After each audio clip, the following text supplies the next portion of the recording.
Good morning. Good morning. How is people doing today? Data, good morning to you, my friend. Yes, you are the first one in right now. And you may be the only one in, but hey, other people will be on their way. So let's see here. What is so amazing about today besides it being Tuesday? Well, it puts me one day closer to my anniversary. 33 years this woman's put up with me. That'll be Friday evening.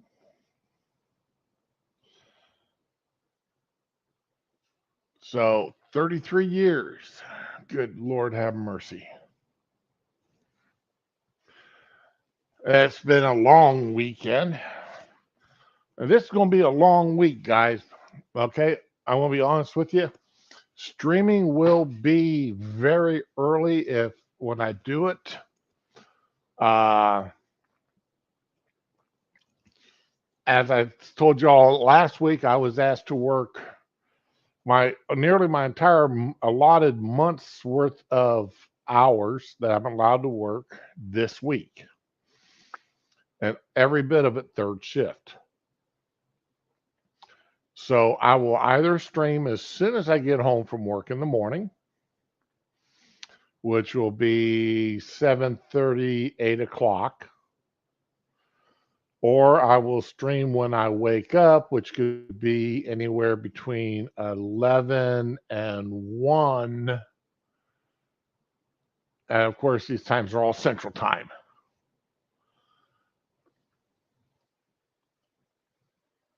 Congrats.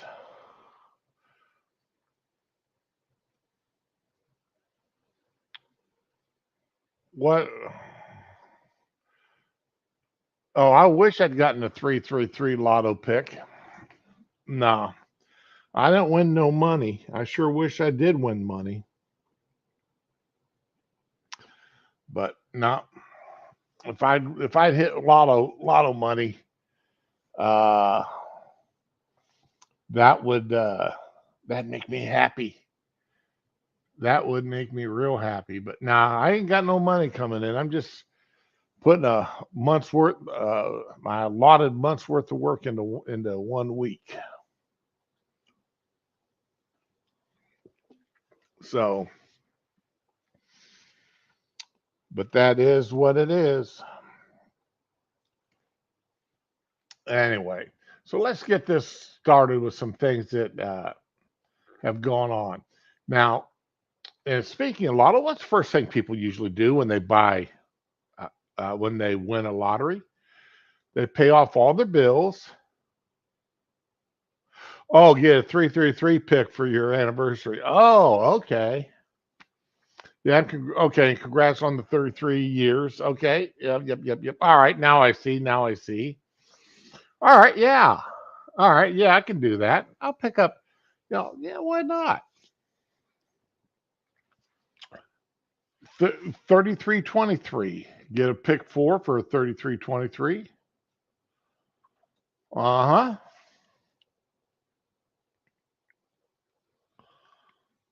Yeah, I'll see what I pull up. Yeah, Dana, that's a good idea. Go ahead and pick some lottery tickets for Friday night. See what I can get going. Hey, morning, Badger. How you doing today? Data, if I win, yeah, I understand. You do need a cut. So, and yeah, what would be the first thing I do if I hit the lotto or hit any kind of money like that? $90,000, boosh, pay off the house. That would be the first thing I do. Wipe out that mortgage. Yeah, I know it's the lowest interest rated bill I've got, but it's also my highest bill. And I'd rather eliminate my highest bill first. Then the next thing I do, depending on how much money there was,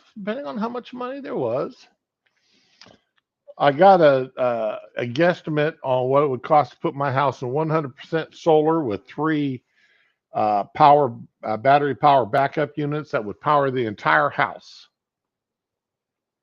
The entire house. was 90 grand. And I would do that too. You know, put the entire house on solar power. And, I'd even pay the neighbor to cut down one of his trees so I could have even more light because one of his trees shades part of my house. And I'd offer him a couple of grand to cut down that tree.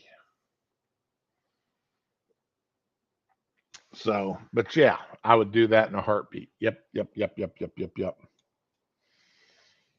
And that would eliminate a bill for a very long time because electric bills add up. That's let's see here. My electric bill is on average $195 a month if you average all my electric bills out throughout the year. So let's see, what would that be? Pull up my calculator here.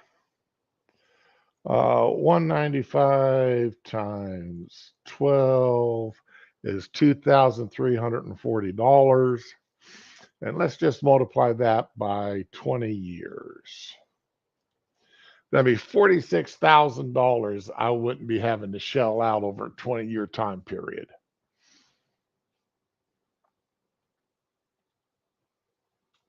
So, yeah,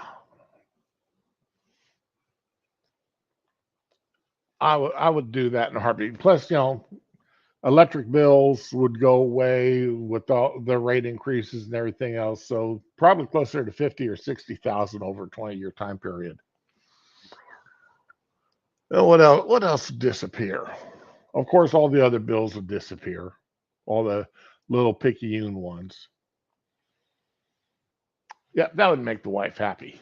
That'd make me happy too. You know, then I wouldn't be worrying uh, about anything else. But anyhow, but speaking of houses, starting May 1st, yesterday, if you buy a house and you've got a great credit rating, you're going to pay a higher interest rate than somebody with a shitty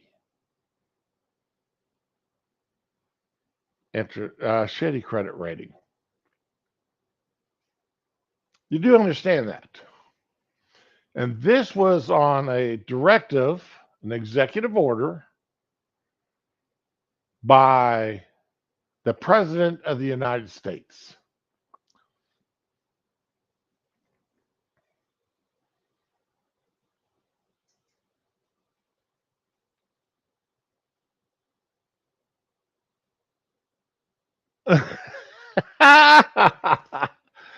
Okay, data. The squirrel cage type windmills. Yeah. Oh, that'd be nice. Yeah. That'd be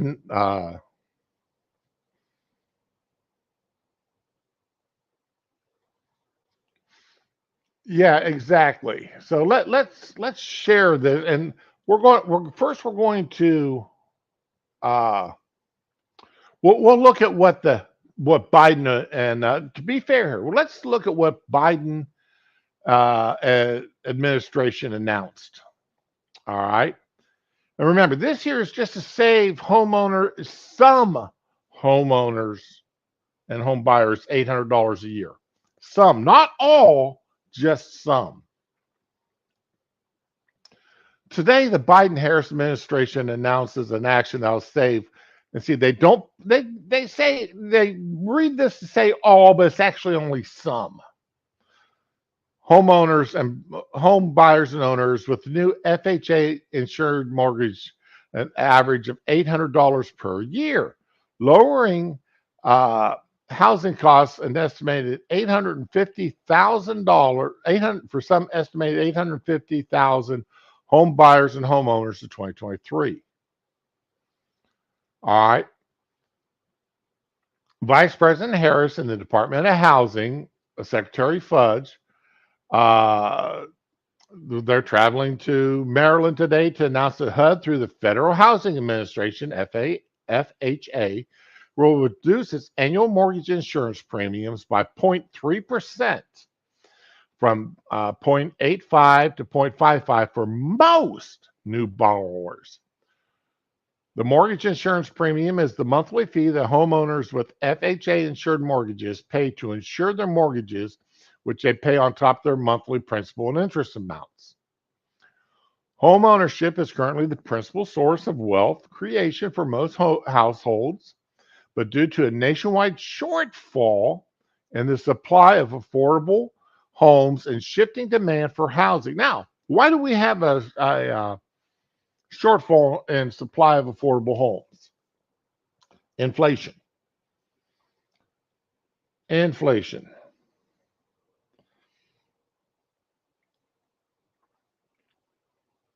Well, you see, this is the FHA. Remember last week I was saying how shitty and how, you know, all these alphabet agencies work directly for the president, and he can just sign a piece of paper and make them do things. He can make things happen just by signing a piece of paper. That's how new gun regulations are made through the ATF. That's how new business through OSHA and other things happen, because the president can just sign an executive order and boom. Remember Obama? I've got a telephone and a pen. I can make things happen.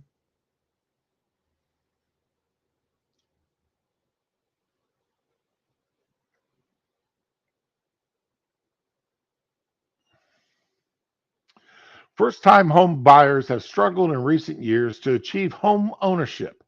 First generation home buyers and first time borrowers of color who are less likely to have sufficient resources for sizable down payments due to a longstanding gap in intergenerational wealth transfers have been particularly affected. Oh yes, that people of color got to make certain that we're making this to you know help the people of color. We got to make certain that we're helping the people of color first and foremost. That is our primary concern as good Americans, is to help people of color.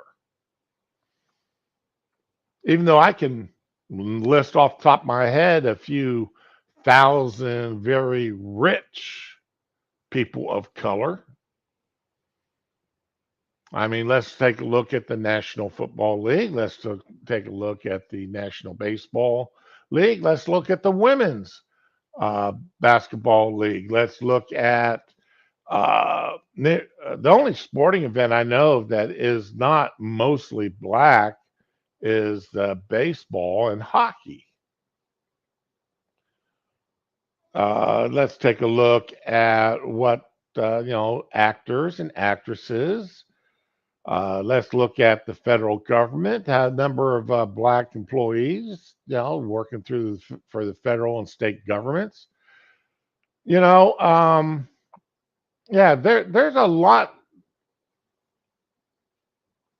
Yeah, but today's announcement is an important step making homeowner more attainable. FHA insured mortgages, which account for 7.5 of home sales in the third quarter of 2022, are targeted for home buyers who otherwise may not achieve home ownership. All right, we're going to scroll on down here past all this crap. The average home buyer in Prince George's County, where Vice President Harris and Secretary Fudge are traveling today, will save nearly $900 per year based on the average home price of the county of $300,000. Now, my home that I bought 5 years ago, when I first bought it was $140,000. According to Zillow and the bank and everybody else, it ranges between $250,000 to $300,000. Now, do I think this house is worth $250,000 or $300,000? Not only no, but hell no. This house is not worth it. It's a 3 bedroom, 2 bath, and it takes up most of the lot that it sets on. Very small lot. It does have an attached garage, but including the garage, it's only about 1,100 square feet. It's not that big of a house. So, is it worth $280,000, $250,000? Now I know. But yeah, that would leave, if I were to sell this house today, that'd leave me, let's say I got lucky and sold it to, let's just call it 290,000. That'd leave me $200,000 to look for another house, right? I couldn't buy a house without going back in debt for 80, 90, $100,000. If I wanted to buy a house and I have $200,000 in my pocket, I'd have to get a smaller house or move further out into the country or make other compromises to live in a house free and clear.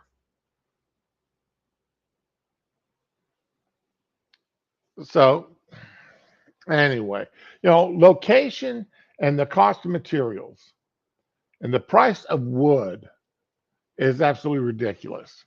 I need to buy a 4x4 to finish repairing my fence line.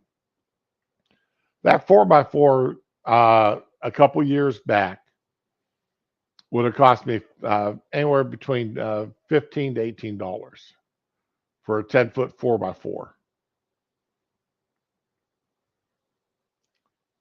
It's almost $50 now. Ridiculous.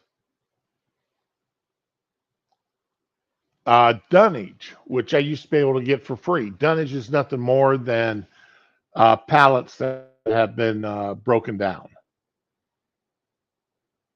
It's mostly scrap lumber. It used to be free.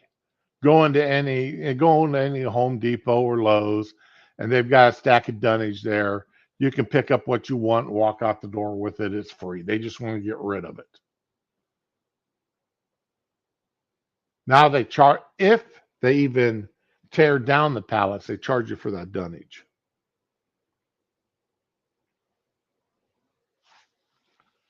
Oh yeah, Duck Dog. I believe that.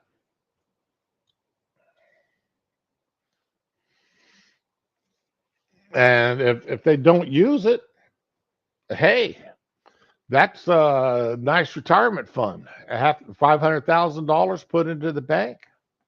Of course, now they have to pay the capital gains tax on it.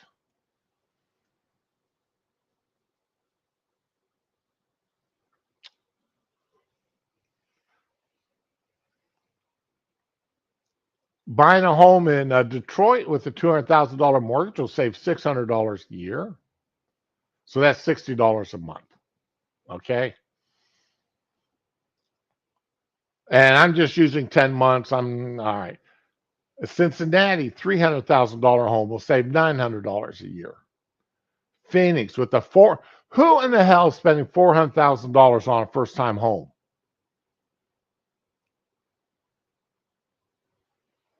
Will save $1,200 a month or $1,200 a year, $1,000 a month. In Austin, Texas,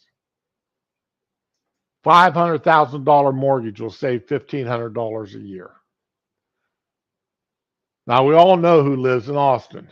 Austin is a very, very, very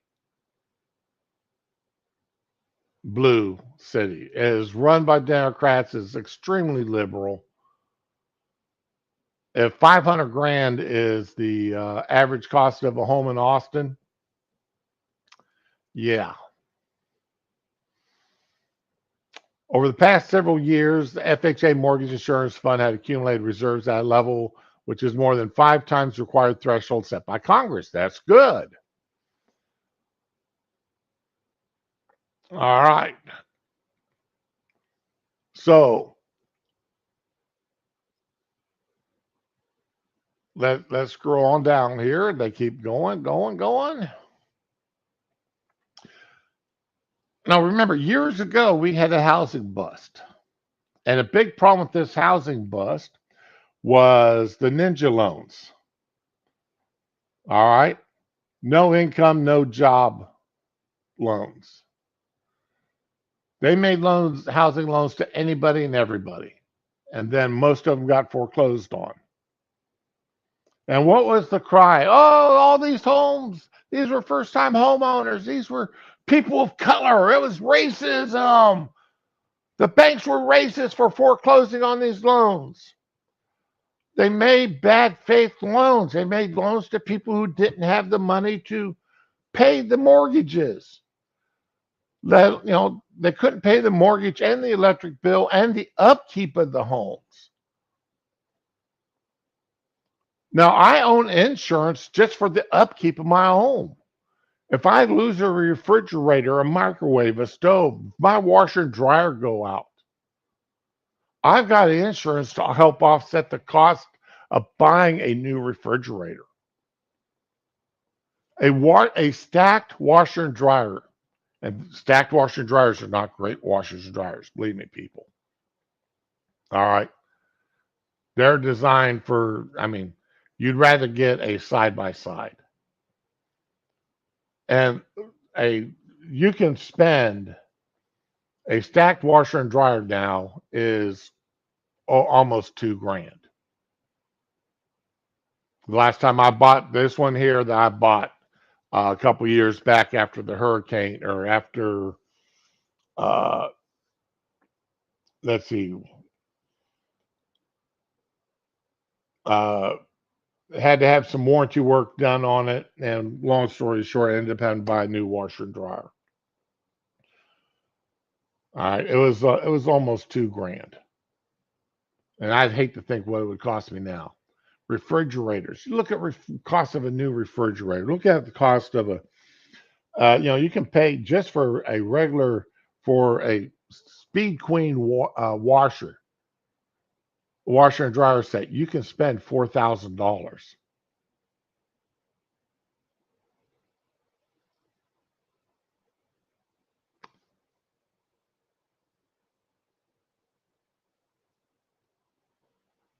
Oh, 500 grand for a double lot camp is a bad offer. Single lot now on the water sold for that. Wow.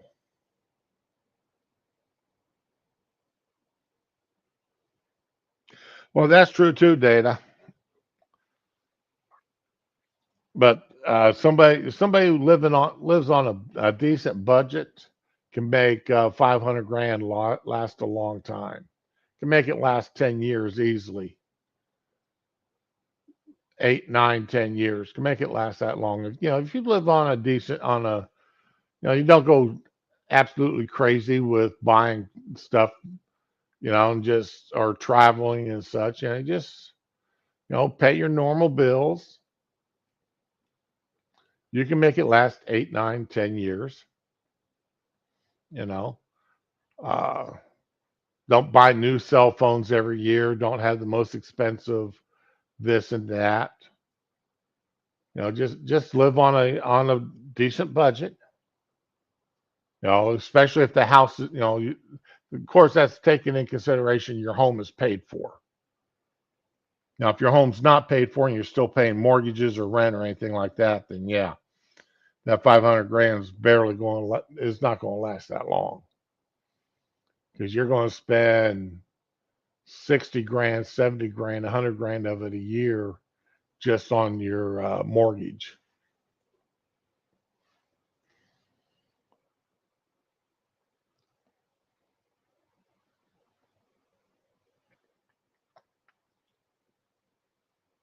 So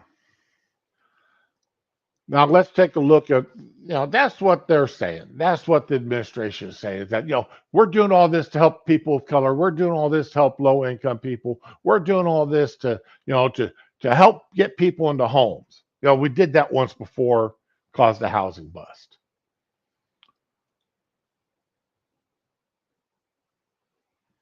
All right. So here is an article based on showing this new mortgage thing. New fee structure on May 1st will make mortgages cheaper for some and pricier for others. Borrowers getting a conventional mortgage will be subject to new pricing structure. Fees are dropping for some borrowers making lower down payments while rising for those putting more down. You think that'd be absolutely the opposite.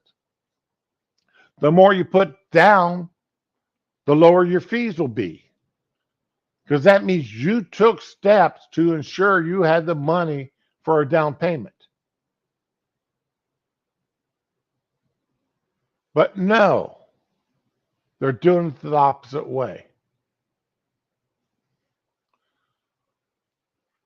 Industry leaders have pushed back against these new rules, citing both affordability issues for borrowers and compliance concerns for lenders.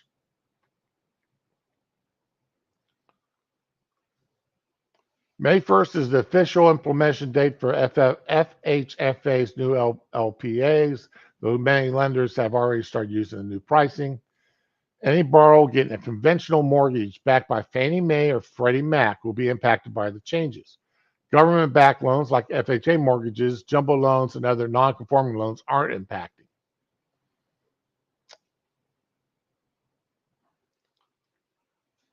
Exactly how much you'll pay under your new pricing structure depends on your credit score and how much you put down. In many cases, borrowers will be charged higher fees than they previously paid. A borrower with a 700 credit score, 700, that's not a fantastic score. That's just a good score.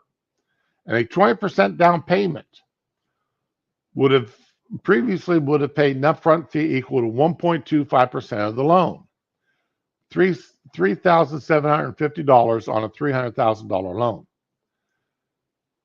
Now that fee is raised to 1.375%, or a total of $4,125 on a $300,000 loan. All right. But some borrowers stand to benefit thanks to reduction. A borrower with credit score of 780 or higher puts down 3% will pay a fee equal, and who only puts down 3% will pay a fee equal to 1.25. Prior to these fee changes, the same borrower would have been charged a fee equal to 0.75%. On a difference of a $300,000 loan, that's the difference between a $375 fee and between $375 and $2,250 fees.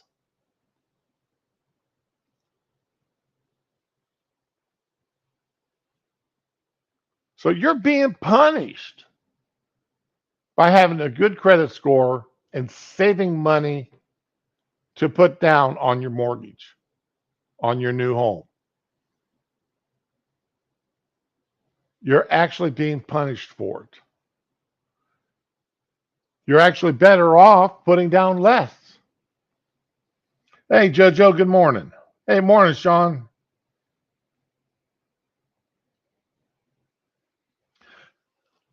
Sean, people are just going to suck it up, to be honest with you. Or what they're going to do is say, okay, rather than putting down 20%, I've saved up, I got 20%, but I'm going to save back that 20%, and I'm only going to put down 3%. That way I got more cash in hand to take care of other expenses.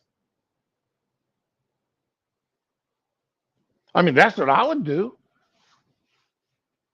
If I was going to get cheaper rates by putting down less money, that's what I would do. Depending on if the money out of my pocket every month, if there's a sufficient differential there. Because still, what I'm going to look for the smallest mortgage payment I can possibly get away with. You know, because, and when I say mortgage, I'm not talking just mortgage, just to pay off the house, but your mortgage payment always includes your insurance payment because you have to have insurance on the house. And then, your taxes, like the insurance on my home went up. My mortgage went from $700 a month to $800 a month. So I've got no choice. I got to pay it. On my first home when I first bought it 30 some years ago, uh, my mortgage was $400 a month. By the time I paid it off, it was up to $650.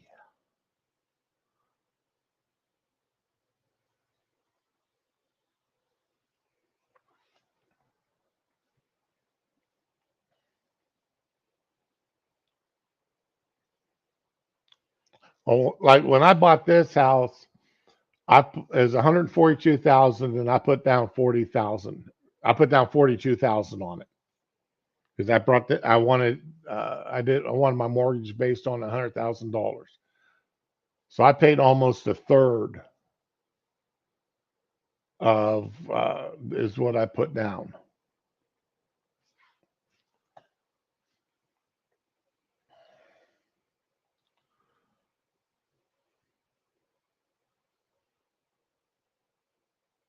I see the administration is saying here that those people like me who are saying that you're going to be paying more, which you are, misunderstand what's going on.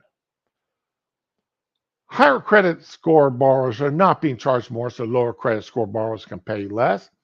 The updated fees was true. Uh, Prior fees generally increase as credit scores decrease for any given level of down payment, while fees are generally reduced for borrowers with lower scores compared to the old fee structure.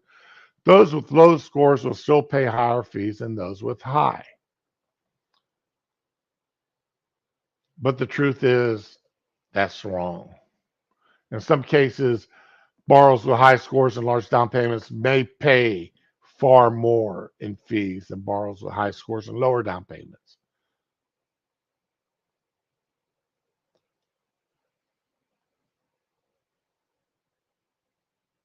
But they're constantly saying, but then if you're not putting as much down, you got to buy mortgage insurance, raising your overall cost. Remember what I said about your overall cost? You got not only your mortgage to pay off what you borrow, but you got to pay, the insurances, and you got to pay the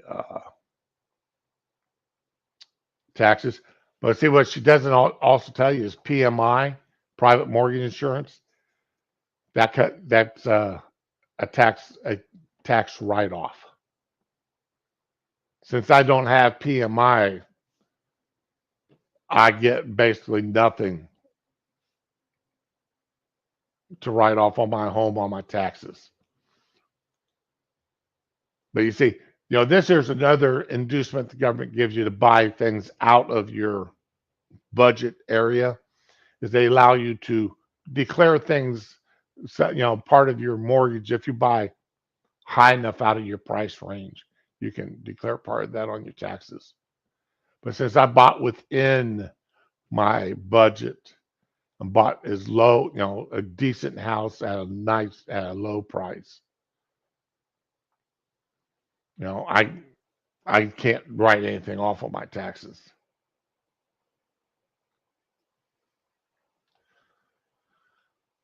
So yeah.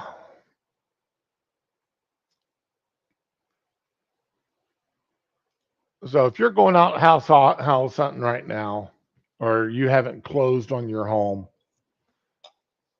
you're effectively going, and you put down, and you'd already declared that you're going to put down a decent amount on your mortgage. Welcome to Biden's America.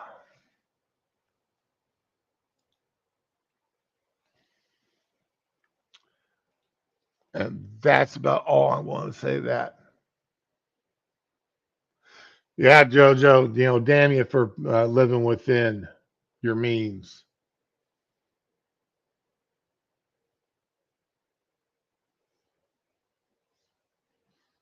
And congratulations on buying your first home there, JoJo. Congratulations. I hope you're happy with it. I hope you live in it for many, many, many years.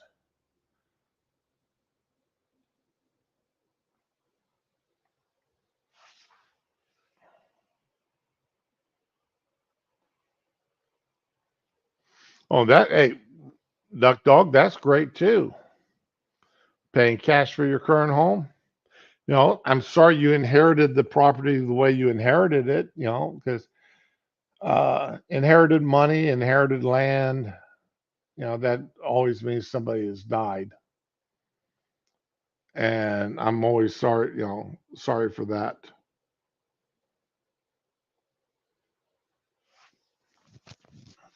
But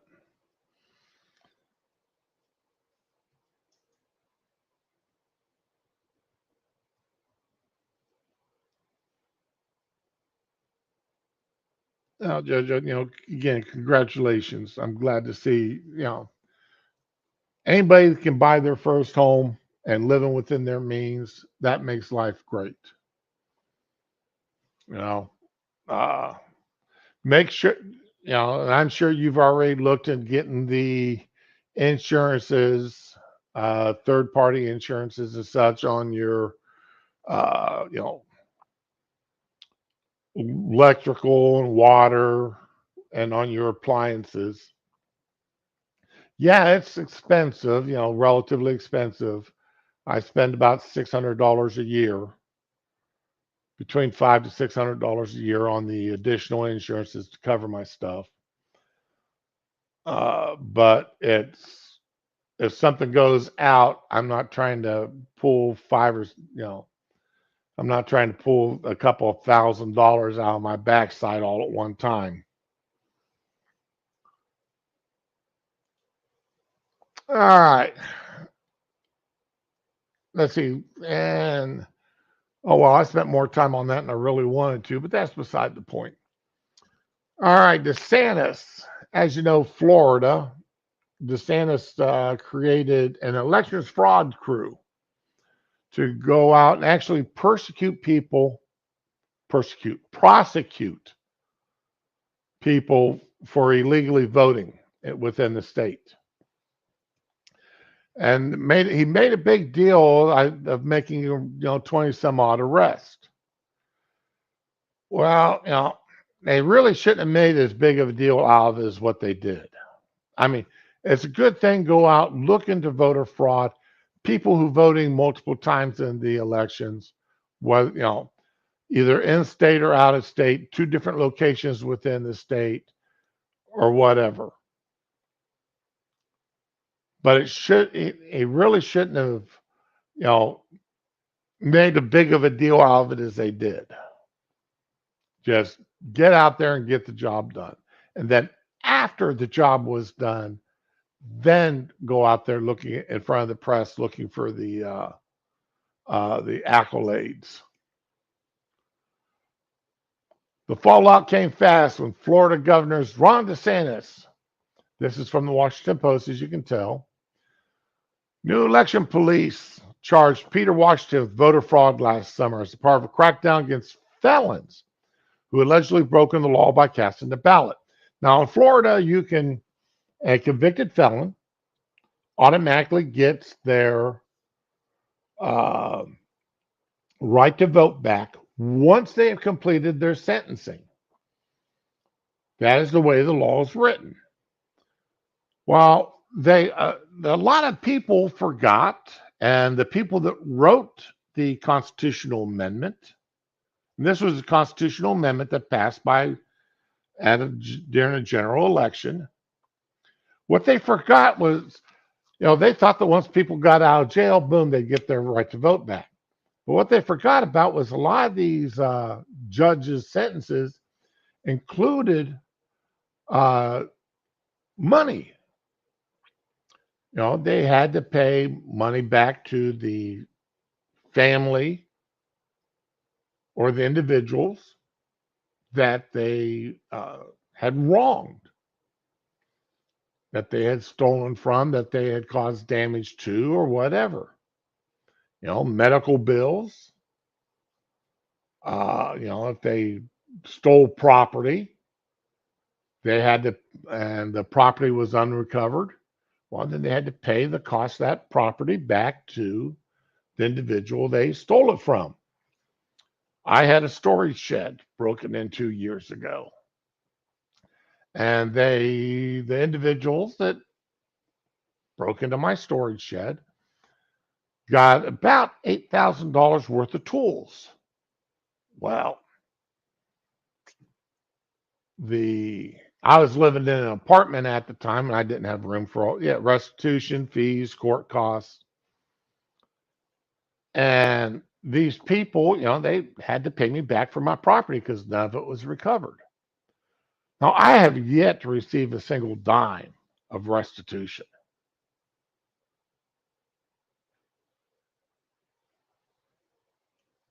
So a bunch of these felons went to register to vote, and it's like, sorry, you can't register because you haven't completed your court assigned sentencing. And it's like, what are you talking about? Well, you haven't paid your court fees, you haven't paid your restitution, you haven't paid this and that. Well, the left went absolutely nuts. Well, that's that. We didn't mean for that to hold them back. Well, you said you didn't exclude that in the bill, in the amendment, the way you wrote it. You didn't say that that would not be. You said once they completed their sentences, part of their sentence is to pay back this money. Well, then they said, well, that's unfair because rich people can afford to pay that money back. Poor people, mostly black, people of color, can't afford to pay that back. Okay, Data, you try. Hey, before you leave, post a link to your eBay site.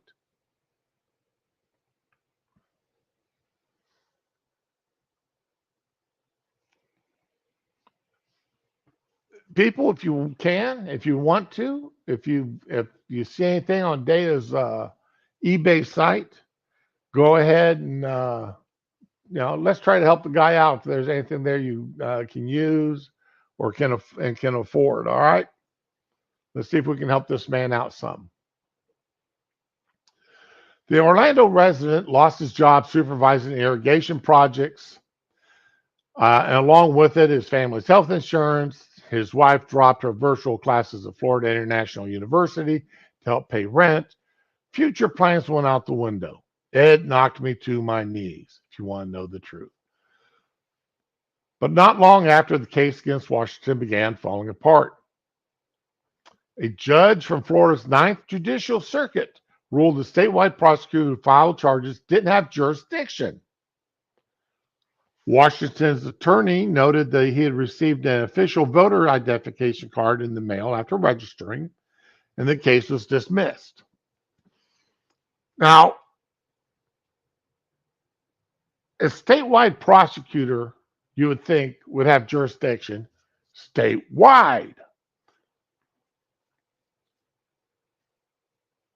Now, if I remember correctly, I don't have the name here in front of me, but the judge who made this ruling, he was a very vocal, as I remember, was a very vocal supporter and of the idea that the sentencing meant just jail time and nothing else. I could be wrong on that, but if I remember correctly, and we all know what my memory is like. One by one, many of the initial 20 arrests announced by the Office of Election Crimes and Security have stumbled in court. 6 cases have been dismissed. Five accepted plea deals that resulted in no jail time. Only 1 case has gone to trial, resulting in a split verdict. Others are pending. In its first 9 months, the unit just made 4 other arrests, according to a report the agency released earlier this year. Critics say the low numbers point to the overall strength of Florida's electoral system and the lack of sufficient evidence to pursue further charges. See, part of the problem is the people. There's some of the people live in other states, and they can't go into these other states to arrest them because some of these states, especially New York, they're not going to grant extradition over to Florida over voting irregularities, especially if the people voted Democratic. They're not going to do that. They don't like this law. They don't like this group.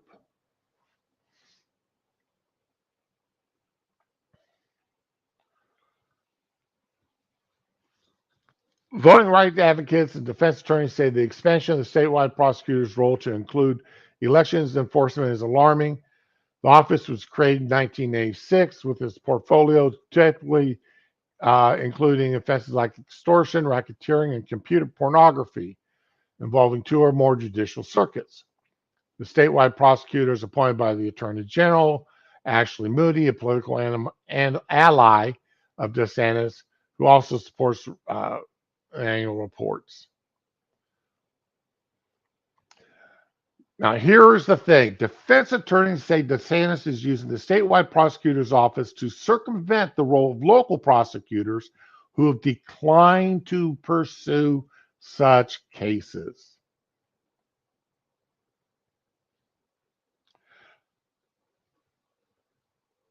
Local prosecutors are elected by the locals. Miami got their own local prosecutor. Jackson's got their own local prosecutor. Tallahassee's got its own local prosecutor. Every county has got their own local prosecutors. So if you've got a very Democrat leaning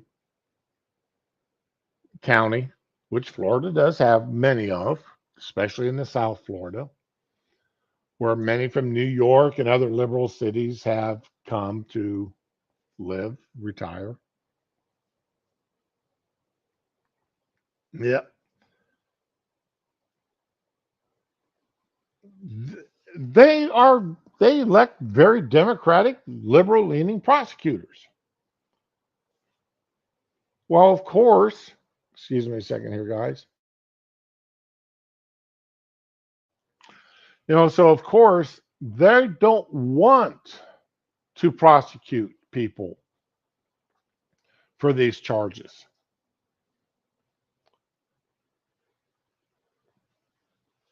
Because these are their people. These are people that, vote Democrat. So why would they want to prosecute somebody for it? I mean, it's the truth. Like it or not, it's the truth. If you have elected a Democrat to office, we know what Democrats want. We know it. It's plain and simple. Like if you elect a Republican to office, you pretty much know what they want to do. Especially when it comes to social issues. And you know which crimes that they're going to be especially hard on, and which crimes are going to, I don't feel like prosecuting that today. It's not worth my time and effort. Or I don't view that, even though it is a crime, I don't view that as that big of a crime.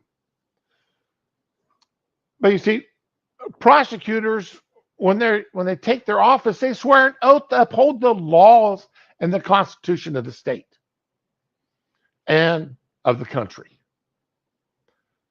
They swear an oath to the state constitution, to state laws, to the federal constitution and federal laws. They swear an oath to uphold them. And then they turn around and ignore their oaths altogether. Because No, that's not that big of a crime. I'm not going to worry about it. It's not worth my time and effort.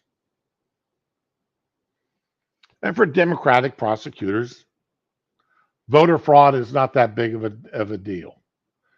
Because if they prosecuted people for voter fraud, that would show something that the mass media does not want to have. It doesn't fit the narrative.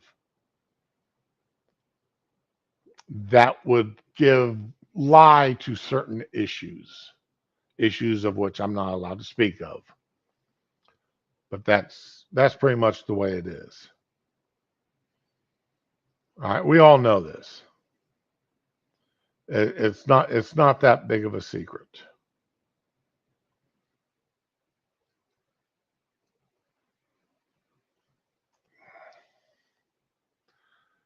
This cannot be what the framers of the Florida Constitution had in mind when creating this state's system of justice. Palm Beach County Public Defender Carrie Howhart wrote in a motion as part of defense against one of the felons charged. Neither statewide prosecutor Nicholas Cox or Secretary of State Cord Bird returned requests for comment. Cox has served in the role since 2011, predating DeSantis.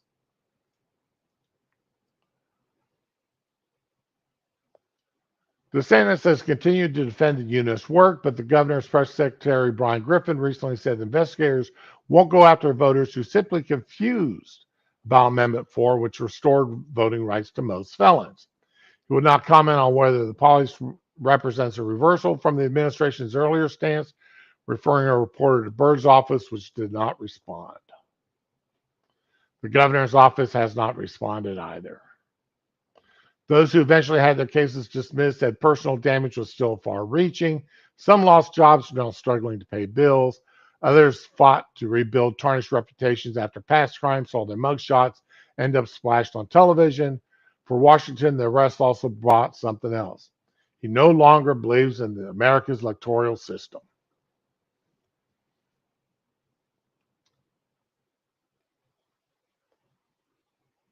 All those arrested in August have been convicted in the past of murder or a felony sex crime, and that disqualified them from voting under a recent constitutional amendment that gave most formerly incarcerated people the right to vote. Washington pled no contest in 96 to attempted sexual battery of a child and was initially sentenced to probation, according to a court. But records show the father of four violated the terms of his probation by failing to register with the state.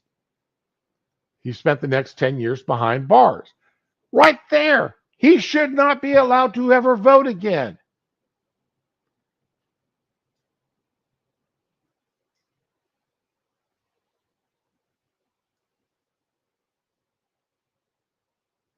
And again,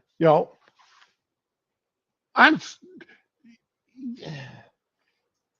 if being a felon can strip you of your constitutional right to keep and bear arms, then it should also strip you of your right to vote. Neither right is more important than the other. They're both rights. But you won't get the left. Hell, the left even takes away your right to keep and bear arms for misdemeanors.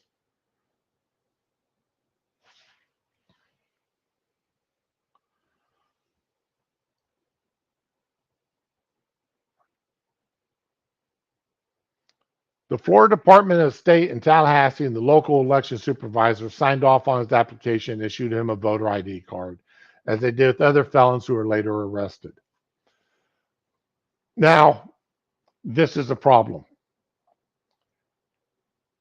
Again, these are South Florida liberals.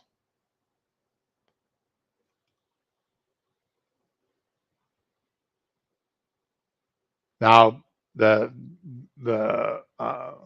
one in Tallahassee, I'm concerned about that one. Okay,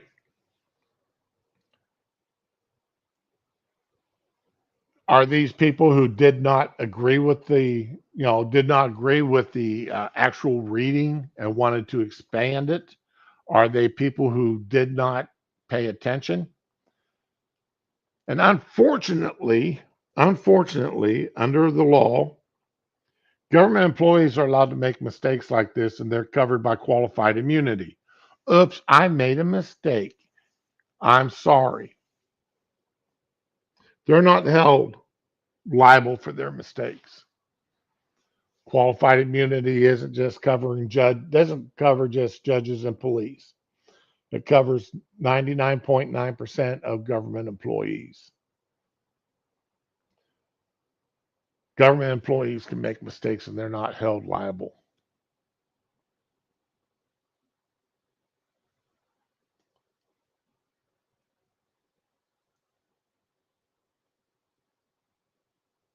I don't I still don't believe convicted felons should have the right to vote en masse. It used to be they had to directly, individually request to have their right restored. Yes, that took longer. Too bad, so sad. But the state then investigated the person, investigated what crime they committed, how long it's been, have they been in any kind of trouble since then, have they taken steps to uh, reintegrate themselves properly into society.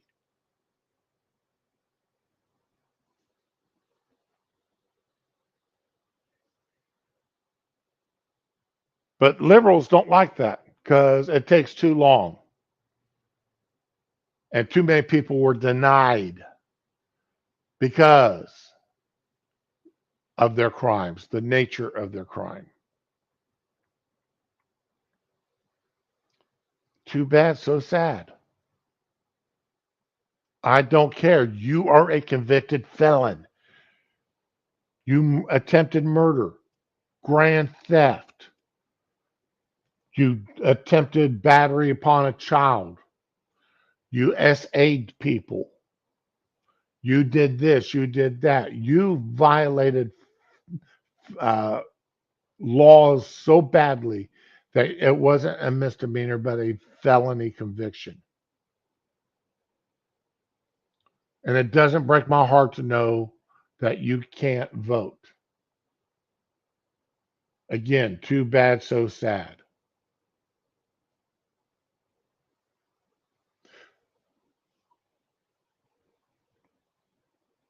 And if you want to get your right to vote back, you should have to have your life investigated, the crime investigated, the charges brought against you, your criminal history. Was this a one off deal? Was it a one off deal? I don't care. If it's a one off deal, okay. But do you have a history? Is this your second? I mean, have you been in front of judges before? Numerous misdemeanors? Sorry, if you've proven you can't live within society, why should you have the right to vote how society works? Society is better off without your input if it's proven that you can't live within it. Versus as soon as you get out of jail, you get your rights restored to you. Now, misdemeanor charges is a different thing. And again, a one off charge is a different thing. But if you've proven through your life, but anyway, that was my argument against it back in the day. That's my argument again today. I've got no problem with it. Okay.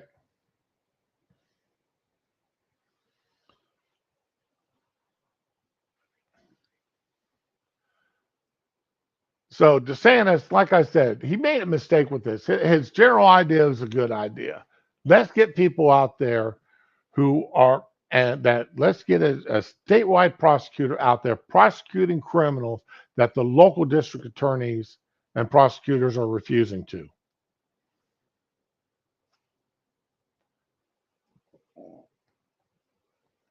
And yes, should election fraud be one of them? Yes, election fraud is one of the crimes that should be prosecuted at the state level. Local DAs shouldn't be given the option on this. It should be mandatory prosecution. But that's just my opinion on it. Man, I've got so many tabs open, I'm not going to get through half of them here. All right, which one is this? Ah,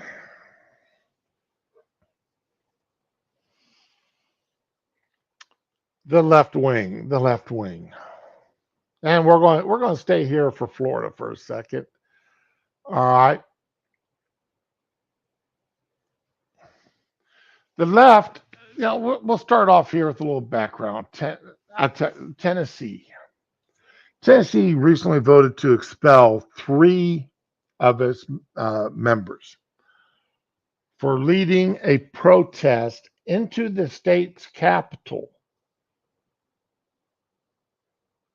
All right. 2 of these lawmakers were black men. The third one was a white woman. The white woman, the vote to expel her failed by 1 vote. The 2 black men, the vote expelled. The difference was a Democrat who voted to expel the 2 black men did not vote to expel the black women. But this is an example of Republicans attacking black representation. And with new voter laws coming into effect across the country, of course, the left is sitting there saying that this is an attack on the people of color. The people of color are having their voices diminished because these new laws affect them. It affects them more than it affects whites. It's white supremacy in action. By holding voting standards and actions accountable.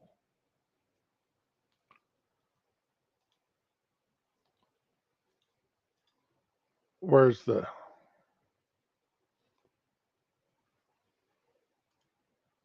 Here we go. Again, the Washington Post. Black voting rights under threat in GOP supermajority states, lawmakers say. Let's look at what's being said here. Black politicians and activists in the South say Tennessee expulsions are just the tip of the iceberg in a region where white Republicans dominate state politics. State Representative Yvonne Hayes Henson was standing in front of the Florida House of Representatives, recounting being spat upon for sitting at a whites-only lunch counter during the Civil Rights Movement. The 75-year-old was trying to impress on her Republican colleagues how hard she and others fought for voting rights, and how a plan to eliminate a congressional seat held by a black Democrat would again seriously diminish the political power of black Floridians. When she's told her time was up, she continued speaking, and her microphone was cut off. She was treated equally. She was given X number of minutes, X number of seconds to speak. And when she was told her time was up, she should have shut up and sat down. But no, she continued to speak. This is my microphone, damn it, I'm going to speak. Anybody catch that reference? Other black members of the House shouted in anger that the black vote was under attack. We will not be denied, and saying, we shall overcome. The redistricting map was passed anyway a year ago Friday. They'll do what they do because they can, not because there's a policy or rule or reason, but just because they can. Henson said of the supermajority that runs the Florida State House. I watched every development of the expulsions in Tennessee. I saw the parallels to what happened to us last year instantly. Every civil right accomplished in the 60s is under attack. Every one. Really? The expulsions of the state Democrats, Justin Jones and Justin Pearson, from the Tennessee House by Republican leaders this month hit a nerve with black politicians and activists across the South. Conservative white Republicans dominate state level politics throughout the region, and they're often accused of wielding their power to suppress the will of black voters who overwhelmingly back Democrats. Republican lawmakers have supermajorities, which allow them to override governors' vetoes and pass virtually any piece of legislation without a single Democratic vote.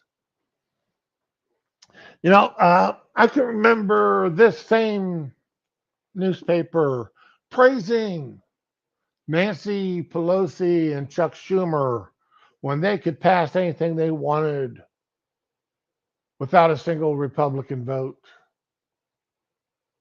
or decrying it when a Republican stopped a Democrat majority bill from going through. Yes. But remember, people elect their officials. All right.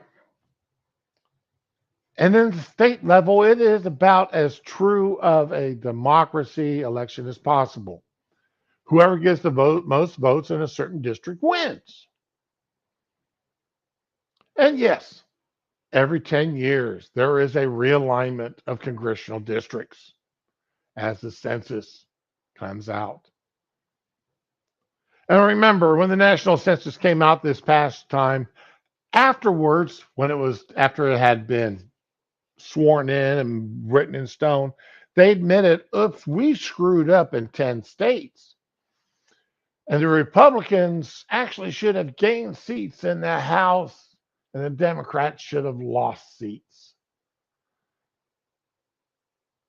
Republican states should have gained seats, and Democrat states should have lost seats. But it was too late. So for the next 10 years, these Democrat states will continue to have much more representation than what they are legally allowed to have. And those Republican states will continue to have less representation than what they're supposed to have. Because we, the people, and Joe Biden's administration have said that it will be such. And there is no way to go back and fix the problem. Oh, okay, Data.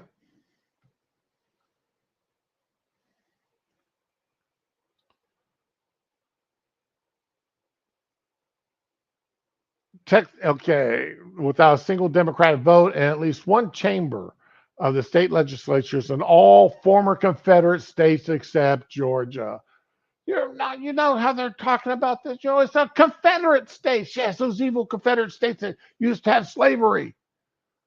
It's the Washington Post, they draw up the dregs of history to paint modern day people with it. But they are neglecting to state the fact. Remember the fact that the Confederate states were all ran by Democrats, and that the KKK was all Democrats. And after the Civil War, every black man voted into elected office was a Republican. They don't remind you about that bit of history. They broad brush this as those damn Confederate states. Look at what they're doing now. The states that used to be Confederate states, look at what they're doing now. In North Carolina and Louisiana, Democrat in each legislature recently flipped to the GOP, giving Republicans a supermajority to overturn potential votes by the Democratic governors. And why have these Democrats flipped over to become Republicans? Because the Democrats are now pushing things like kidney diddlers. They're now pushing things like having uh, drag queens read books, sexually explicit books, to children, to young children, to having sexually explicit books in schools for young children, pushing transgenderism, pushing homosexuality, pushing all this stuff to kindergartners on up. And that is and for some Democrats that actually have a conscience, that's just a step too far.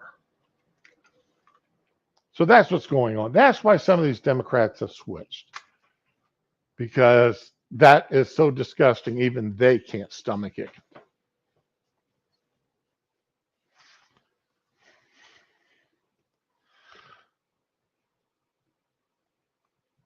Black politicians and activists say Republican lawmakers have used racial gerrymandering and voter suppression to secure these supermajorities and are using their political might to further consolidate power among white Republicans. Now, we had a black representative here in Florida whose constituency,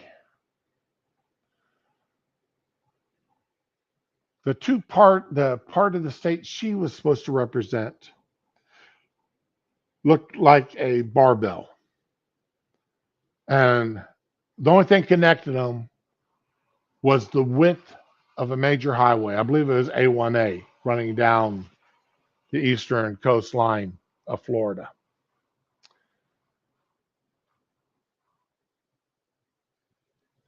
That was back when Democrats ran the state of Florida. So don't talk to me about gerrymandering. Both sides do it. Personally, I'm against gerrymandering for any reason.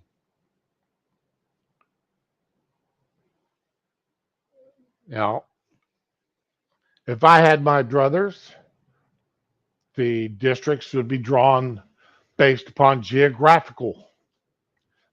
You could not have something so oddly shaped, so strangely shaped, just to ensure one side gets more votes than the other, or that one side is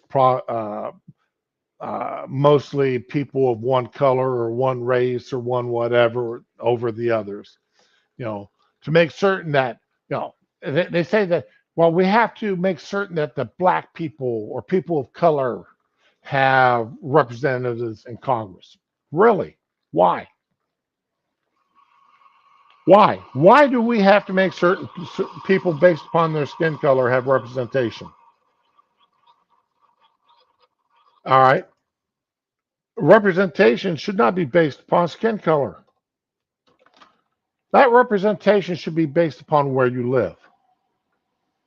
All right. Because you should be more concerned about what affects you and your neighbors over what affects, what affects you and your neighbors is more of a concern. Should be. I mean, I can't think of a single law that discriminates against black men, against the blacks as a general, based upon their skin color. I can't think of a single law that discriminates against women based upon their gender. Yeah, but I can't think of many laws that discriminate against whites. I can think of many laws that discriminate against men. I've often said, and people are tired of hearing me, that if you are if you are a straight white Christian male, you are the most discriminated person in the country. You are the only person that it's totally legal to discriminate against you for any reason, simply because you're a straight, white Christian male. Why?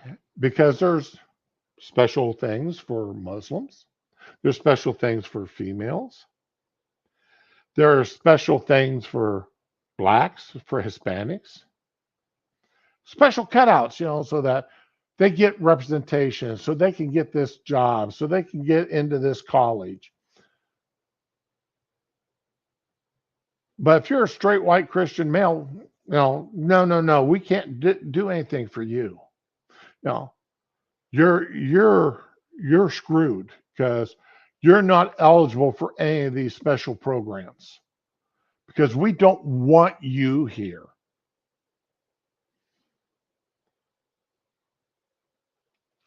I tried to get a job at one time when TSA was first kicking up. I tried to get a job with the TSA.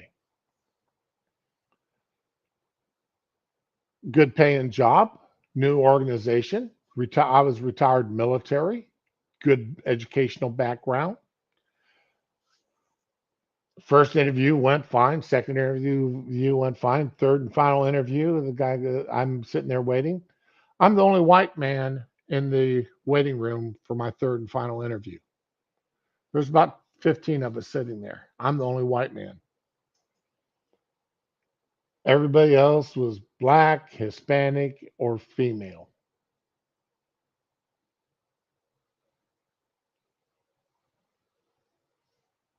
There were no Asians in that group. And I was told at the end of that interview that, sorry, but you probably won't get hired because, well, and he just sort of drawled off. And I left out there and it's like, yep, yep, yep. I knew it was over with right then and there. And as I said before, I lost my first good paying job because I was a white male. The FCC stepped in. The federal government stepped in 1978, 1977, 1978, and told the television station I was working at that I was making $7.50 an hour at in 1977, 1978. That unless they hired more minorities and women, the FCC wouldn't approve the transfer of the licensing. I was the last person that hired, so guess who the first person fired was? So that led me to a 20-year career in the military, which led me to my wife and my son. And I'm very happy with the way my life has turned out. I'm very happy. I've had a good life.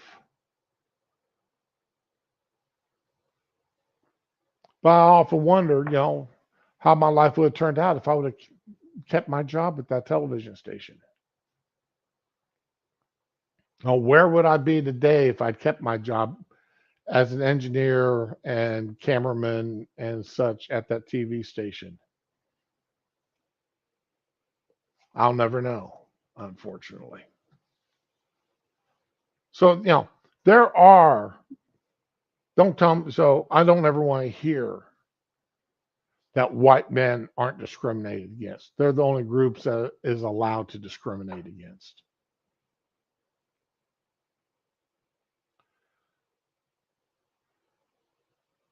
This meant that there's been a little movement on issues that matter most members of the black community and other groups' issues, including gun control. I'm sorry, but the largest purchasers of guns right now are blacks.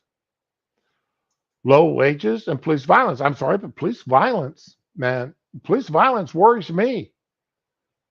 I'm very concerned about police violence because it's not just blacks that get abused by the cops. It's just blacks that make the news.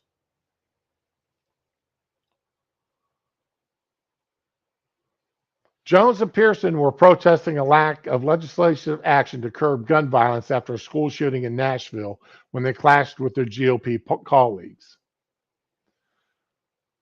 Look at this here. They're sitting these people, Democrat reps Trey McGurty, Angela Nixon, and Felicia Robertson in Miami said the state seal in Florida House in Tallahassee on April 21st in protest of a redistricting plan.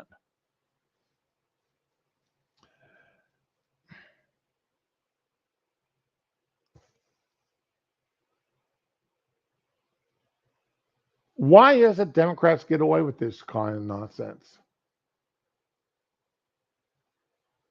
Democrats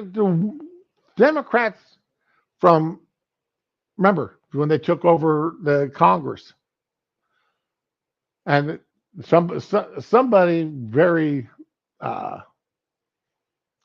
very good at Photoshop had photoshopped pacifiers into all their mouths because they couldn't.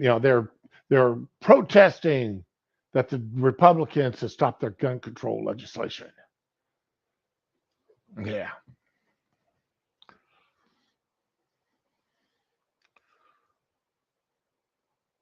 And of course, what are they doing? Left-handed communist black power fist. These are elected officials acting this way.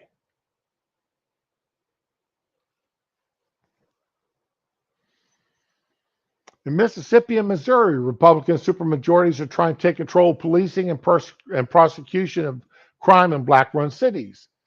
In several states, legislatures are limiting how race can be taught in schools, also banning diversity programs and trainings in colleges. And a number of black lawmakers lost their seats in recent elections after Republicans redrew their district lines. Yes, diversity programs should be banned in colleges. That is discrimination. You cannot have enforced diversity without discrimination. It's that plain and simple.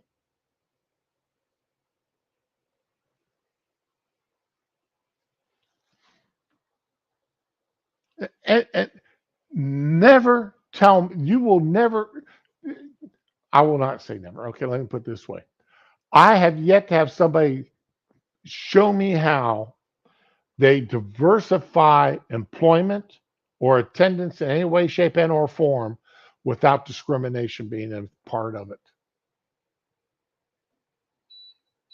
I've yet to have anybody show me how that happens. My oven's going off. My wife managed to screw up one of my cast iron skillets this morning, so I've got to um, re-season it, and it's on its second round now. Two more rounds, and I'll have it re-seasoned, and for her to screw up again. She seems to think just because I've seasoned these cast iron skillets, you don't have to put any bacon fat, bacon fat or oil or anything into the skillet. She seems to think that, oh, it's seasoned, so it's now nonstick. No, you still have to use some butter, some bacon fat, some kind of cooking oil. You can't just crack an egg into it and it's going to work. You can't do it. The tactic of expulsion, like excessive registration requirements, purging voter rolls. Why shouldn't we purge voter rolls?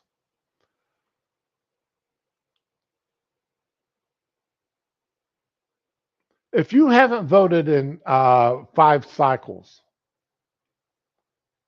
if it's been 10 years since you voted, why should your name remain on the voting rolls?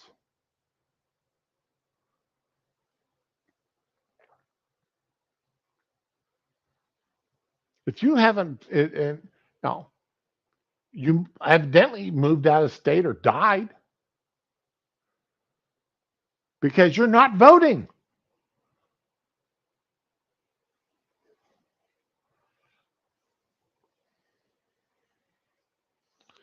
And of course, The other tactics we're seeing today echo the kind of disenfranchisement we saw during Reconstruction and its aftermath, says Alira Gross, a historian of the University of Southern California who focuses on race, racism, and slavery in the Americas. I see a lot of parallels, unfortunately. It's chilling. Yes, when you look through life through the prism of racism and slavery, it's like the guy who only uses a hammer. Everything becomes a nail. Everything is racist. Everything is racism. Everything is white supremacy. Everything is yada, yada, yada. When that's your life's focus. Because you have got blinders on. You see everything through, you got blinders on with colored lenses. So you can't see anything else but racism, and everything you see is racist. That's all there is to it. Everything you see is racism. And that's all you can see is racism.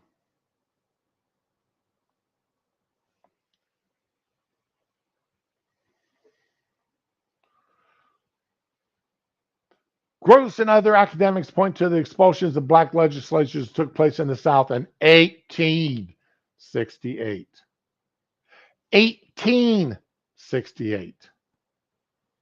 Almost 200 years ago.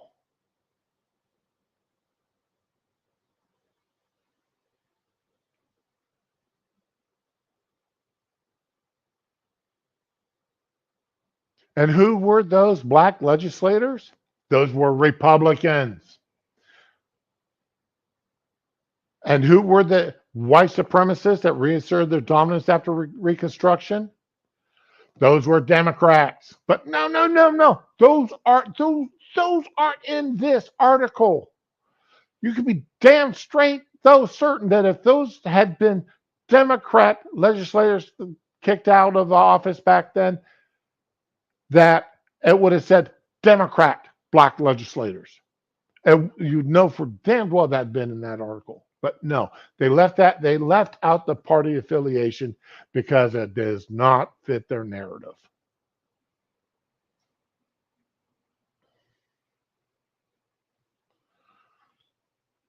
In Mississippi, racial politics were front and center during this year's legislative session, according to activists. All right, remember, activists, again, they only see things through their lenses. Everything is racist. Everything is racism. All whites are racist. State Rep Trey Lamar, a Republican who represents a mostly rural and white constituency, at least they capitalized white here. Normally they don't.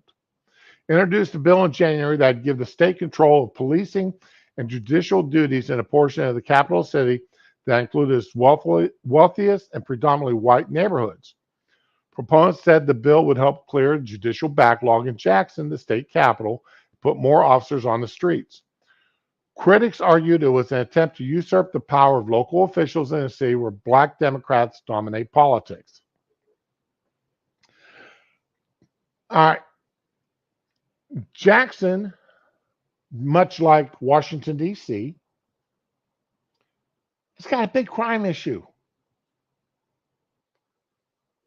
And the Democrats in Jackson, much like in Washington, D.C., have voted in liberal prosecutors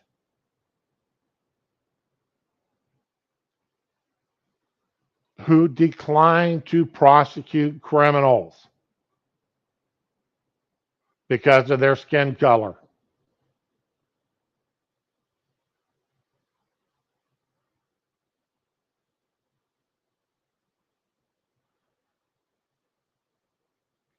You're exactly right, Sean. You can't purge the voter rolls because that eliminate Democrat voters, dead ones.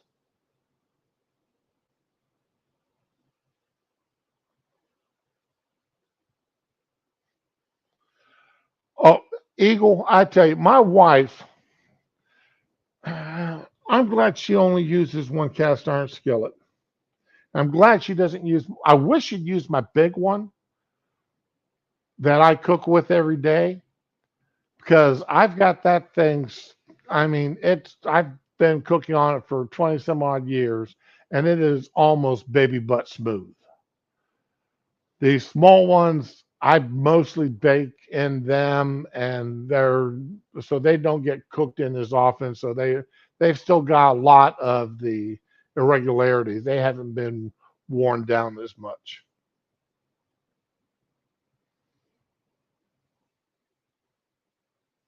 Hey, good morning, Ramen.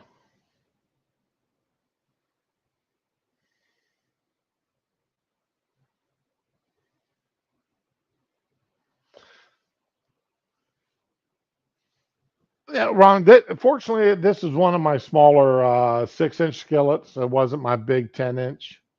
So my big 10-inch is the one I cook in all the time.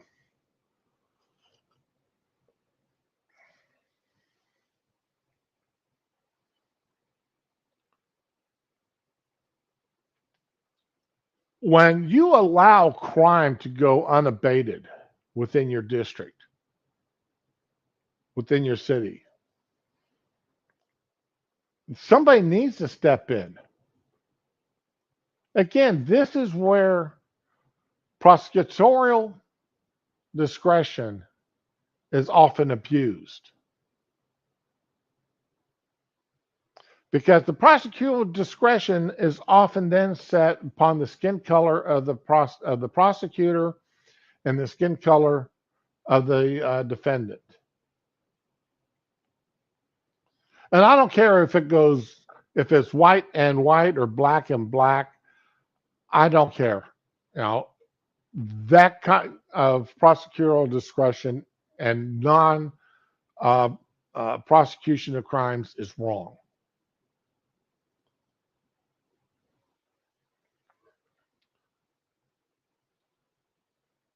You're either there to prosecute crimes or you're not. One or the other. You're not there to make social change.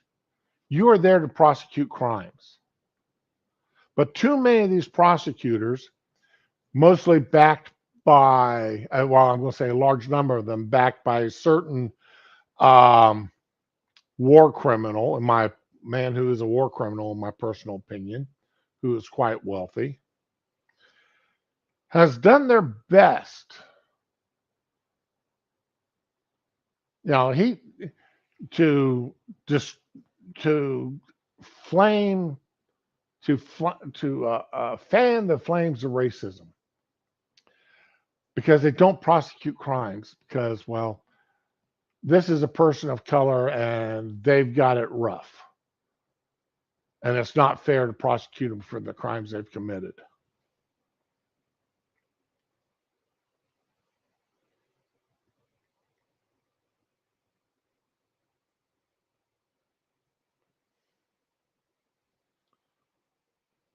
Yeah, well, but Ramen, see, a 6-inch skillet is perfect when for baking personal loaves of bread in or personal um, cakes or pies. You know, and I when I've got family gatherings, that's what I use the 6-inch skillets for. Because like I don't like a blueberry pie. I don't like a pecan pie. But my wife loves pecan. My son loves blueberry. I prefer pumpkin pie. My daughter-in-law prefers an apple pie. So I just make everybody a pie that they like. And that way everybody's happy. And I'm 6-inch pies. That's perfect dessert size pie.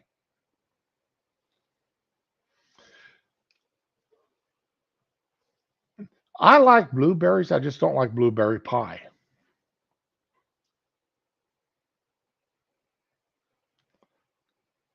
Not no ramen.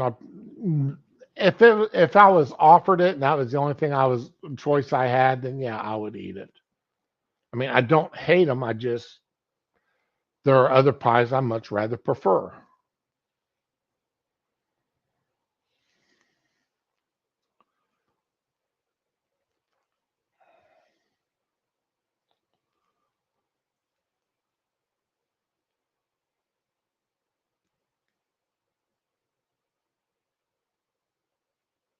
Anyway,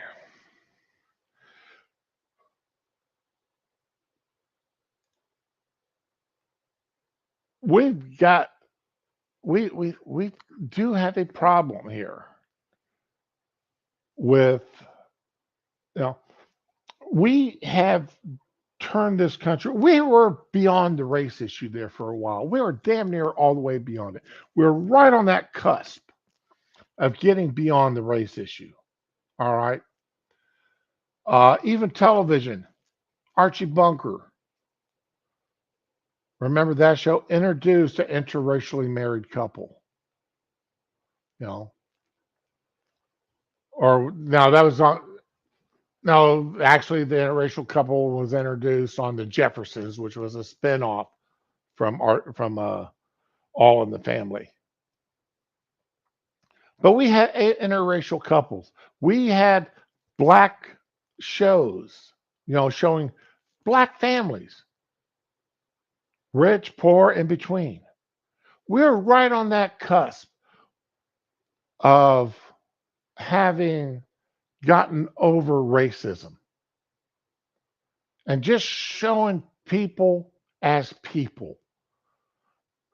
Didn't matter what your skin color was, you were a person who had the same problems as the person living next to you, and your skin color didn't mean a damn. You weren't any better off or worse off because of the color of your skin. We're right there on the cusp. And then all of a sudden, we got drawn back from that cusp to where we're at today.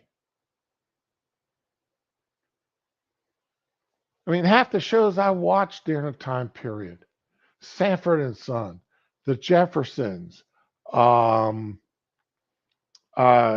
can't remember the show with oh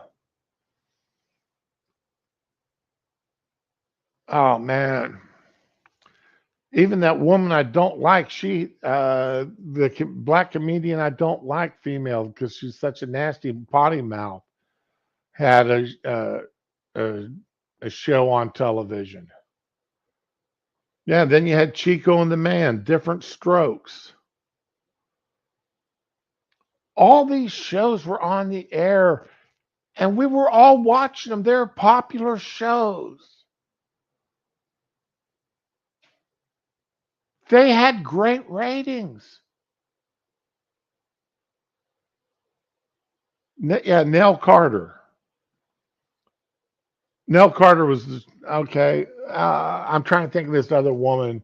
She's a comedian now, very foul mouthed lesbian comedian. But she had a show on television for a couple of seasons. Um, and I mean, it was successful for those couple of seasons. But like I said, we were right there at one time, and then boom, here we get swamped. All right, let's see here. Okay, Ramen, you're going to make me go to Bing here. Uh, Black female comedians. Uh, okay, first one up here. What's her name?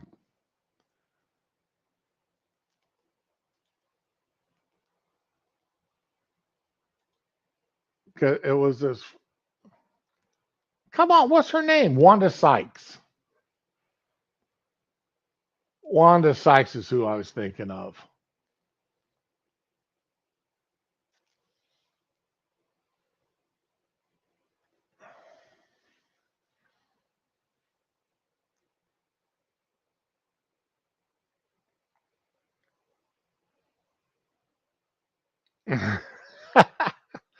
She's still out there making a lot of money there, Ramen.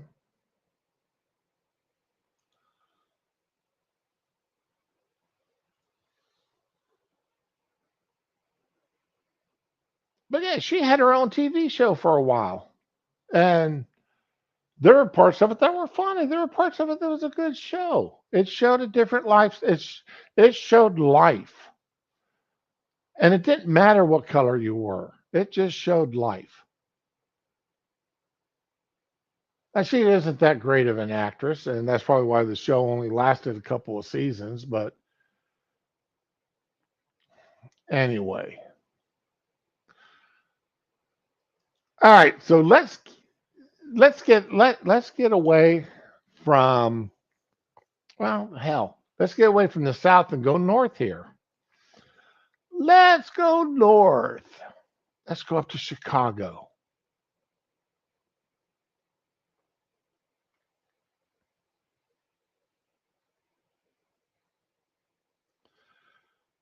Oh, her stand-up comedy for the past 10 years. I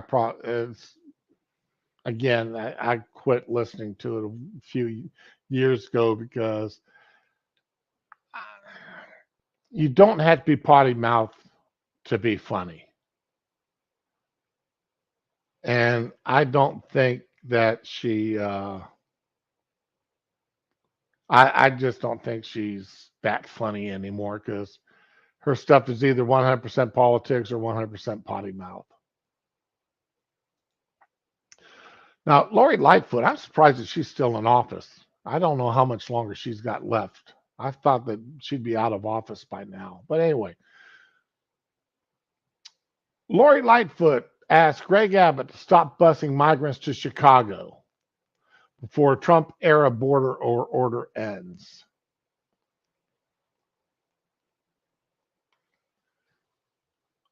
And I love her excuses here. Lightfoot says the city is out of space for migrants and emphasized the lack of coordination with the state of Texas, according to a copy of the letter her office shared on Twitter Sunday. Title 42, a public health expulsion order invoked by the Trump administration during the COVID-19 pandemic, is set to end on May 11th. The Biden administration, along with southern border state towns, are anticipating a massive surge in migrants. All right, look at it's not migrants, illegals. They keep forgetting the word illegals. These people don't give a damn about our immigration law. These people are going to be attempting to enter the country illegally.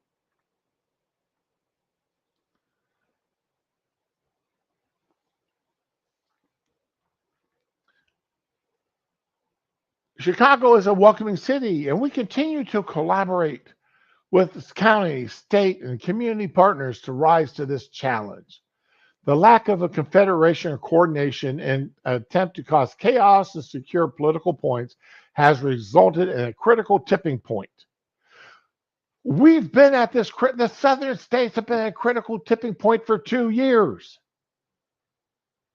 Ever since Biden took off, since actually before Biden took office, ever since he was elected, the illegal migrant surge has been astronomical. There are millions of people who have crossed this border since his election.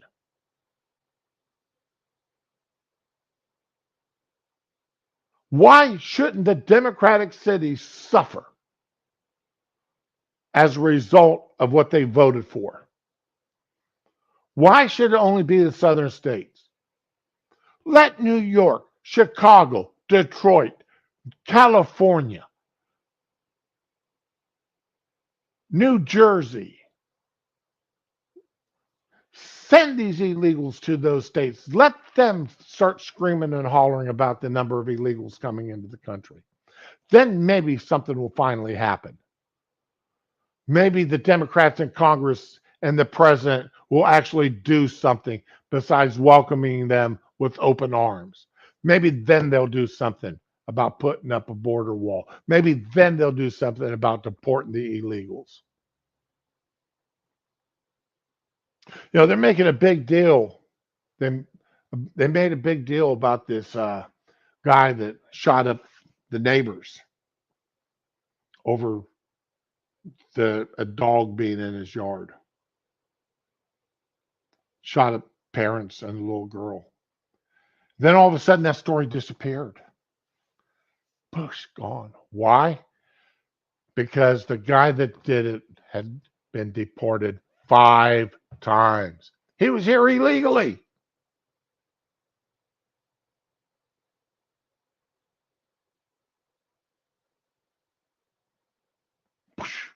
That case is gone. Didn't help any that it was a little white girl and family that was shot up.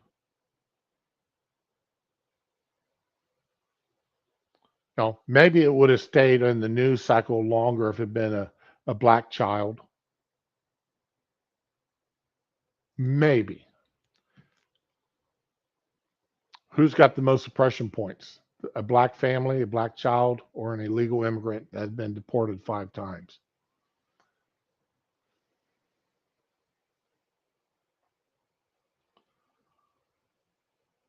Lightfoot mentioned in her letter to Abbott he previously paused the original program he started in August to bus migrants to the Windy City, but he acknowledged that it was resumed the program on May 1st. Exactly.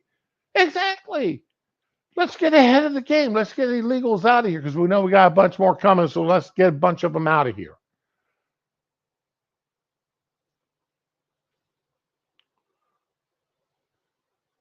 Before then, he'd been busing these illegals to Washington, D.C. and New York. Mayor Lightfoot loves to tout responsibility of her city to welcome all, regardless of legal status. And I look forward to seeing this responsibility in action as these migrants receive the resources from a sanctuary city with the capacity to serve them. Abbott said in a statement when he first began busing migrants to Chicago. Lightfoot was critical of the effort from the start, calling it unpatriotic and un American. While Democratic Illinois Governor J.B. Pritzker declared a state of emergency over the surge in migrant arrivals. Chicago's received 8,000 immigrants since Abbott began his effort. Texas gets more than 8,000 illegals crossing the border in a week. They get that in 6 days, in 5 days. You've gotten it over months. Meanwhile, between August and March, Border Patrols recorded more than 1.4 million encounters at the U.S. Mexico border. All you're going to cry over 8,000 over a few months. How about trying to get 1.4 million, making room for 1.4 million people over the same time period?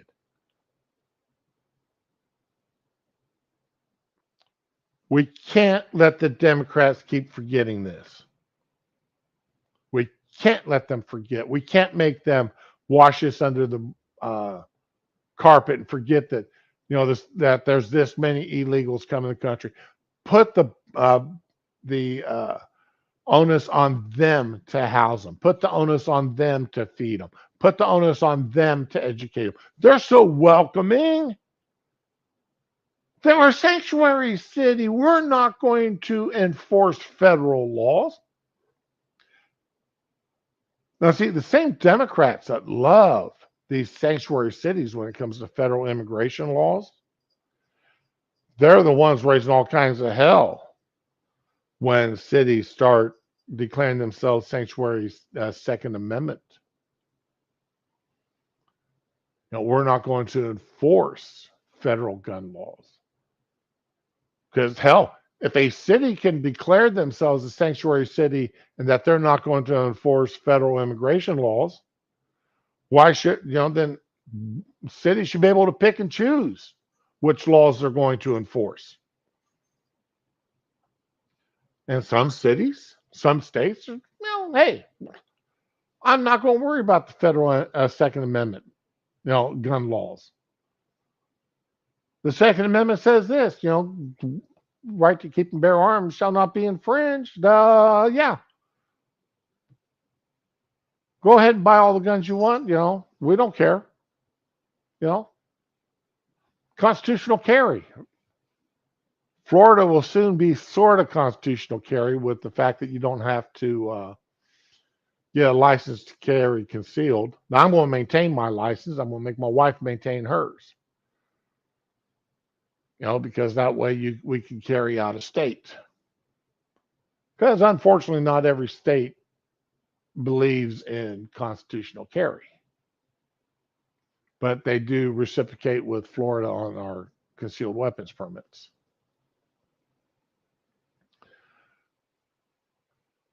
The Democrats keep trying to have it both ways. Republicans aren't much better, of course. So hashtag, let me hashtag that out there. Republicans aren't always much better.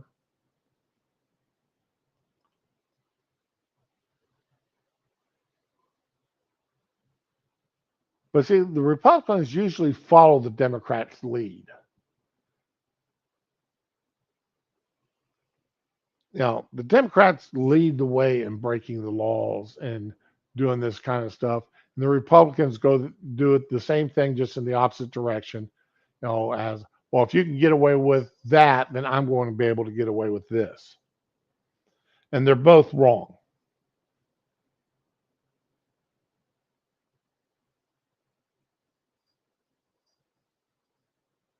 But sometimes that's just the way it has to be.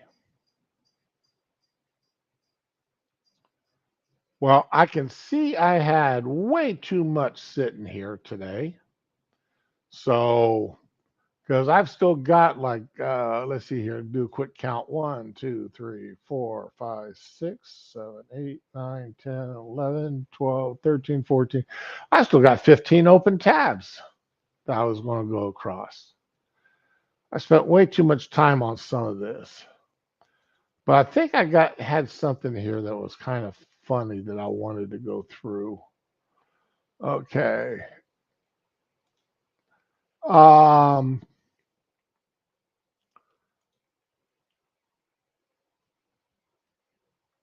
What's Oh, I don't need that one anymore. All right, here's one I thought was kind of funny. It's a bad issue. It's a sad issue, but some things on Twitter are just too funny to, regardless of what the issue is. It's like, what the hell, woman, or what the hell, man? This You don't need to be, people sticking their nose into other people's business.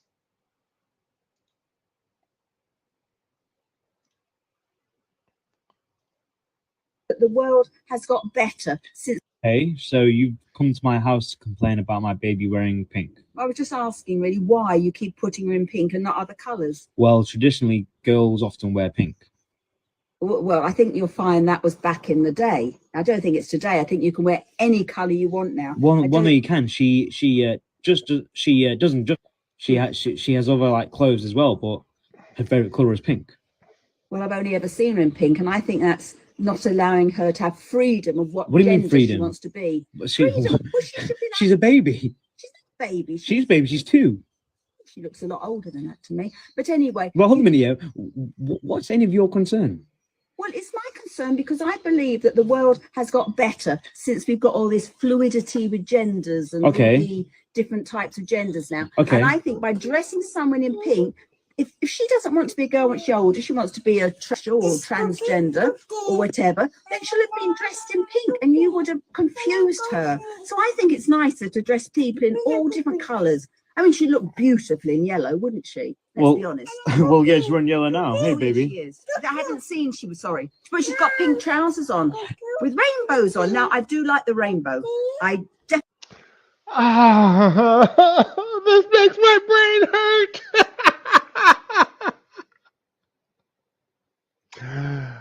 Nosy white woman, keep your nose out of other people's business. None of this is your concern. This is a young little baby. She's 2 years old. What do you care what color she's dressed in? Yeah, back there in the medieval, pink was a boy's color during the medieval time period. Because it was a faded version of red.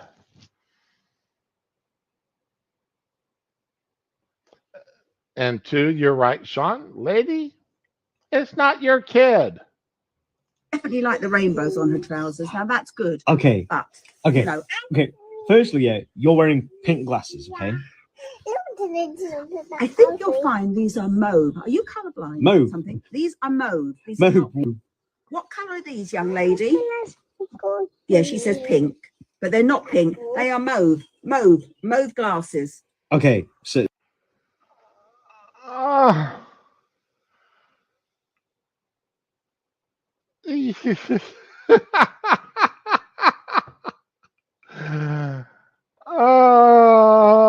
Mauve is, you're right, ramen mauve is pink. It's just a different shade of pink. And actually, they're blue inside. So a little bit of pink, mauve, and blue. I've got all the colours, you see. sorry, Much healthier for the brain, the mindset. sorry. So, I'm just a little bit baffled to like why you're actually here. I'm just asking why you keep dressing girl in pink. I think you should give her more choices of colour. Yeah, okay, yeah, but however I want to dress her, okay, yeah. The way how I parent her is nothing to do with you. Well, it is to do with me because I feel for people these days, and I think they should have more. I am the arbitrator of what your child should wear. I am the one who will dictate to you how you raise your children. It is I, because I am the person who's obviously much more concerned about the wonderfulness that your child may be when she decides that that she's a he or something else. That she is not a she, that she is a it, a them, a zer, anything but a her. Choices of what colours they want to wear, But what she's they want to two. be. She's two. Well, don't think it matters. I don't need to teach her about all this. She what is right? No, as in like what is traditional is she's a girl, I'm a boy. What, do you know, when I was a little girl, I wanted to be a boy because I wanted to wear those beautiful suits. I wanted to wear a bow tie and everything. And my mum used to put me in pink. And because my mom put me in pink and I didn't like it, you can't put your baby girl in pink. Did really quite often. And I just find it's not good to keep being put in pink because pink is for a girl. When she gets older, it could affect her. Why are you always dressing your girl?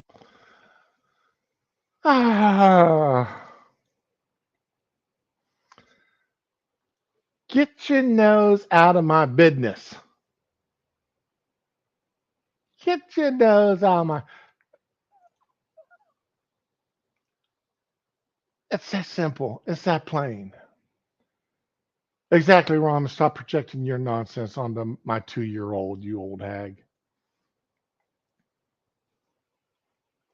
Anyway, ladies and gents, it has now been coming up on 2 hours. Now, like I said, I'm starting tonight. I'm working third shift tonight, tomorrow. Let's see, Tuesday, Wednesday, Thursday. I'm off Friday, but Friday's my anniversary. So somehow or another, I am going to try to take the wife out to dinner, and then I work Saturday night. So uh, Friday's fun stream. We're still going to have Friday's fun stream. I'm still going. Ron, you missed it in the beginning. I'm still going to stream. I'm still going to stream. It's just I don't know if I'll be streaming in the morning as soon as I get home from work, or if I'm going to stream after I wake up. Because one way and I will still stream. I just don't know what the time frame is going to be next week. And then the week after that, then Saturday, my father-in-law comes in for 2 weeks. So Friday fun streams will still be a thing. The day-to-day stream will be interesting because somehow I'm going to have to get that in with my father-in-law here. And I think we will agree politically. I don't know, but it's going to be interesting, whatever. This is going to be fun. So let With everybody being gender fluid and everything else, this stream is going to become time fluid for the next 3 weeks. I declare Shroom is time fluid.